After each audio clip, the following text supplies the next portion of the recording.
আজকে বাংলাদেশ স্বৈরাচার মুক্ত হয়েছে। নিজের দেশের মানুষের ট্যাক্সের পয়সা দিয়ে গুলি কিনে সেই গুলি দিয়ে ছোট ছোট বাচ্চা মারা হয়, এটা বাংলাদেশেই প্রথম হয়েছে। যেসব ব্যক্তি মায়া কান্না করেছে টেলিভিশন ভবনের জন্য, মেট্রো রেল স্টেশনের বিভিন্ন অংশ ভাঙার জন্য, আমরা যেখানে দাঁড়িয়ে প্রতিবাদ করছি ঠিক একই জায়গায় কিছু শিল্পী, কলাকুশলী, কিছু সুবিধাবাদী, কিছু স্বৈরাচারের দোসর তারা এখানে অবস্থান নিয়ে বলেছিল যে আমরা থাকবো, আলো আসবে। আলো কোনোদিন আর আসবে না, আলো বন্ধ হয়ে গেছে। আজকে বাংলাদেশ স্বৈরাচার মুক্ত হয়েছে, কিন্তু স্বৈরাচার দোসর মুক্ত হয়নি।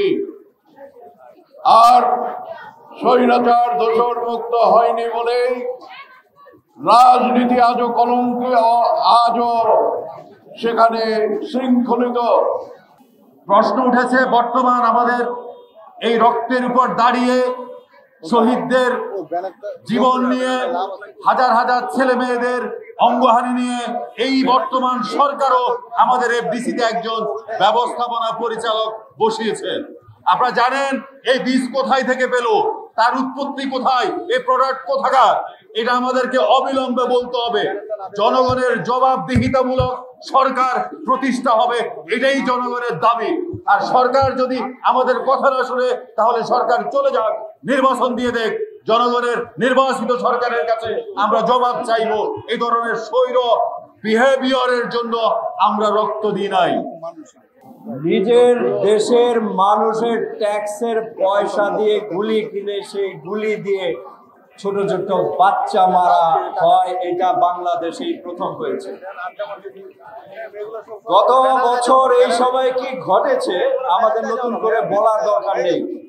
আমার প্রশ্ন, যদি এফডিসিতে কোনো কর্মকাণ্ড না হয় তাহলে এফডিসির ওই এমডি তানি বিবি, আপনি এখানে বসে 1 বছর যাবৎ কি করছেন? আমরা প্রতিবাদ করেছিলাম, আমরা বলেছিলাম যে আপনি এখানে আসবেন না, আপনার অভিজ্ঞতা নেই, আপনার প্রশাসনিক অভিজ্ঞতা নেই, চলচ্চিত্রের অভিজ্ঞতা নেই, আপনার কি যোগ্যতা এবং অভিজ্ঞতা আছে সেটা বর্তমান যে সরকার, যে তথ্য মন্ত্রণালয়, তারাই ভালো জানেন। 2রা আগস্ট বিটিভিতে এবং 3রা আগস্ট এই স্থানে এফডিসির গেটের সামনে আওয়ামী সরকারের দূষণ, ফ্যাসিস্ট হাসিনার আত্মা প্রেতাত্ম, ওই সমস্ত দূষর শিল্পীরা খুনি শেখ হাসিনাকে টিকিয়ে রাখার জন্য, স্বৈরাচারী শেখ হাসিনার ক্ষমতা দীর্ঘায়িত করার জন্য শত শত প্রায় 1500 লোককে হত্যা করার পরও ওই সমস্ত বিবেকহীন 2রা এবং 3রা আগস্ট শিল্পীরা যারা মানববন্ধন করেছে, শেখ হাসিনাকে টিকিয়ে রাখার চেষ্টা করেছে, তার প্রতিবাদে আজকের এই জাতীয়তাবাদী চলচ্চিত্র পরিষদের উদ্যোগে এফডিসির গেটে মানববন্ধন এবং কালো দিবস।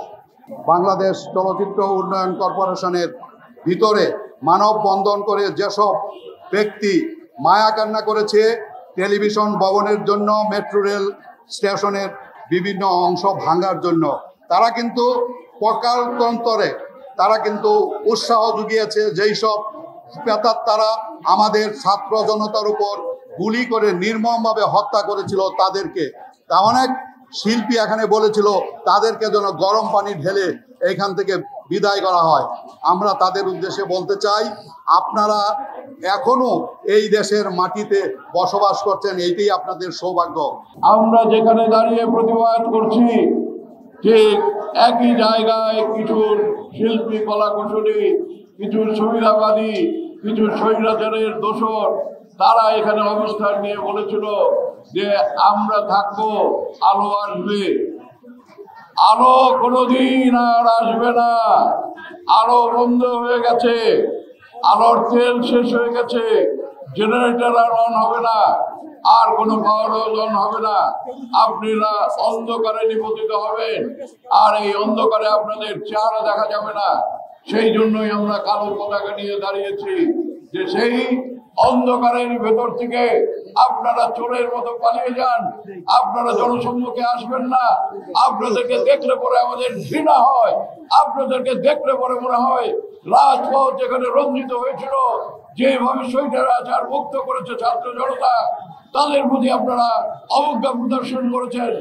এত বড় সাহস আপনাদেরকে কে জুগিয়েছে? আজ আপনারা সবার কাছে ঘৃণিত। আজ আমাদের প্রত্যেকটা সাংস্কৃতিক সেক্টর, আপনি যদি শিল্পকলার দিকে যান, আপনি যদি এফডিসির দিকে তাকান, আপনি যদি টেলিভিশনের দিকে যান, আপনি যদি বাংলা একাডেমির দিকে তাকান, সর্বক্ষেত্রে সর্বত্রই আমরা দেখবো যে অন্ধকার ছেয়ে গেছে।